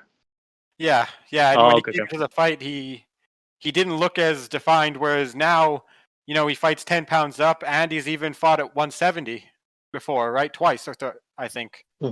So he's put on a lot of weight or muscle mass to make 170 or fight there comfortably, and now he's trying to resettle into 155. Jeez. Yeah. Okay. 45. He was just eating salads, and he said his training partners, he sees them eating steaks and stuff. He wants to join in. So yeah, that's why he moved up. Let me ask you this, guys. Like, I don't know if it goes with MMA as well, but I kind of had a feeling with boxing. Okay, so the issue with a fighter is trying to lose weight, and the disadvantages of that if they lose power or speed, whatever. And then someone who's trying to gain weight and they lose a step or maybe whatever, they feel sluggish or something like that. For MMA, like what's the disadvantages and advantages of someone who is mainly a heavier weight going down and vice versa, lighter weight trying to bulk up? I think it's mostly the weight cut because like do you know how weight cutting works? So like if I'm 190, I need to get to 175. Yeah, you just cut water weight. Sauna, and salt like bath, sweat. A couple of weeks leading up to the fight, you monitor, what you're eating, what you're drinking, and your goal is to sweat as much as possible. That way, you're literally dehydrating yourself by entire percents of your body weight. That way, as soon as you do the weigh-in, for the next 28 hours until the fight, you have to rehydrate as much as you can. That way, overnight, you go from weighing in at 155 and then rehydrating to walking in 20, 30 pounds over. Jesus. Yeah. Some guys can do it then, 30 with an IV, but no one yeah. can really do that anymore. And that's kind of the contemplation, right? If you cut weight, you're bigger, therefore have more power to swing around. But if you're not cutting weight, you walk in closer to 100%. And that's kind of the trade-off. Yeah. Cut too much, you're killing yourself even when you hydrate. Yeah. Don't cut enough, you might be fighting someone who's cutting a little bit and they're bigger than you. It's a big seesaw game. Yeah, plus the divisions in MMA are much bigger than boxing. They're 10, 15, 20 pounds, whereas boxing sometimes goes down to 3 pounds, 4 pounds per division. Oh, I see. Yeah, yeah, that's pretty technical stuff. that's pretty crazy. Because there's this one fight I kind of remembered. He was signed under Mayweather, and I think he was an undercard to the Mayweather. Oh, Damon, I don't know if you remember watching this. We were at your parents' house, the one before you guys moved to Selkirk. Yeah. I think we were watching Conor versus Mayweather, and one of the undercards, he was under Mayweather, and I think he took like a 30% hit on his salary because he didn't want to do his weigh-in the day of or 24 hours before. Yeah, that happens. And I guess he didn't meet weight or cut weight enough, or didn't gain enough weight, so he opted not to get a weigh-in. Otherwise, I guess the fight wouldn't have gone through. Yeah. Like how strict are those rules when it comes to fights like that? The way it usually works is if you can't make weight, they'll usually give your opponent and their team, or I guess first it's the doctors. If the doctors, like there's this one woman, I forget who it was, but she weighed in, and as she was standing on the scale, she physically passed out because of the dehydration and the weight cut. And then the doctor called off the fight. So in that situation, it's a doctor decision. Whereas if you don't make weight, your opponent gets to decide if they want to fight you or not. Because if you miss weight by 1 pound, your cash. If you miss weight by 1 pound, maybe your opponent thinks, okay, maybe it was just an accident and they didn't come in close enough. But if you miss weight by 10, 15 pounds, which has happened before, the guy who made weight isn't going to want to fight because he knows for a fact the opponent's walking in at 100%. He didn't cut anything. Yeah. So I see. It's like risk or reward, right? You're getting 30% of your opponent's pay, but is it worth risking a loss? But at the same time, you just went through a 3-month camp to prepare for this fight, and you don't want to waste that, right? Yeah. All right. Interesting. All right. Well, sorry to cut this, but coming to the close here. I'm running out of time myself. But yeah, I hope you find that interesting about weight cutting. And in a future pod, we can elaborate on it, Kuya. Yeah, for sure. Sorry if I went off course here. No, it's all good. Just wanted to hand in the predictions. Did you want to hand in a prediction, Kuya, before we? Okay, wait. Before we do that, okay, who am I voting for? Who's the defensive guy's name in the co-main event? Oh, Stephen Thompson. Okay, and you guys are going for Thompson as well? Yes. Excuse me. Okay. Oh, bless you, by the way. Okay, so we're all going for Thompson. Okay. Let's see here. I mean, I only know Conor. He was savage first round. Tried to do a little remix on the second one, and he fucking got rocked. But, oof. But then you guys, I'm trusting your guys' judgment that Dustin is. There's no way Dustin's allowing he's not going to just let Conor try to walk all over him either, right? So I'm trying not to overthink. I do like Conor. He's hilarious. I'm gonna go with Conor. Oh shit! Oh, you. I'm gonna go with Conor. Yeah. Do you have so a you guys method of going? victory, or are you just gonna pick him as a winner? What's that? You want to pick a method of victory, or you think you just want to pick him as a winner? I think it's gonna go to decision. I think maybe they try early. Maybe he tries early to try to get the win. I think Dustin will be prepared for that, and then once Conor says thinks or sees that like, oh man, yeah, I don't know, his defenses are, he's prepared for it. I think it'll go to a decision, and I think Conor will win by decision. Nice. Okay. What about you guys? Throb? I'm gonna go with Dustin Poirier TKO round 4. Round 4, god damn. Jeez, there you go. Yeah, I'm thinking Conor's gonna try to come in and be more economical. But I think poking each other back and forth is not the game you want to play with Poirier, and I think it's just go his way. Yeah. Nice. Okay, so we got one for Conor, one for Dustin. The host of the podcast, what you got? I gotta go with Dustin, man. He showed that he can hang with Conor and his counter striking ability. I don't know what different stuff Conor will come out with. Maybe some stuff that he'll hit with Dustin with. You know, it's always possible with Conor, but I think Poirier, he has a good chin at 155. He's gonna survive what Conor has to bring in those first 2 rounds, and I think he'll probably just get it done in round 3. TKO. Should we make a wager on this? Like skip for the winner? Oh no, we don't wager. I do a little betting on the side, but we're just gonna see. Fair enough. If you want, we can do the result pod if you want to tune in on there too, and we can talk it over. Yeah, for sure. And side note too, like we, Damon, Alex messaged me not too long ago, and I suggested to him if you guys wanted to have like a Zoom IAG like reunion or kind of like a hangout, whatever. If you guys want, I know it's not the same, but just thought I'd throw it out there, kind of considering the situation. Yeah, good. Work something out. Yeah, for sure. I'm assuming you guys have a chat, so I'll be down for whatever. Yeah, we'll work something out. Yeah, sounds good. Right. Say hi to my godson for me, Keith. Oh yeah. Shout out to the little shit. Is that what you're calling him? No, I'm just joking. Okay. I just do that on the pod, so that when he's older, if he decides to listen to this, he can hear me saying vulgar things about him as a child. He'd be like, "Yeah, what the heck?" Cheers, bro. It's on the internet forever now. Excellent. Yeah. All right. So we'll close this up. I guess if you're down, we'll have you in the results pod, and good shit, man. Thanks for tuning in, everybody. Any last words, Throb? Any last words, Guya? Okay, I'll ask the next time, or the next time I get I hop on with you guys. Thanks for having me, Damon. Stay safe. Nice talking to you again. Hopefully your family's doing well. Yeah, and brother, always good talking to you. Yeah, good stuff. See you guys on the next pod, and man, stay. What's that thing you say, Damon?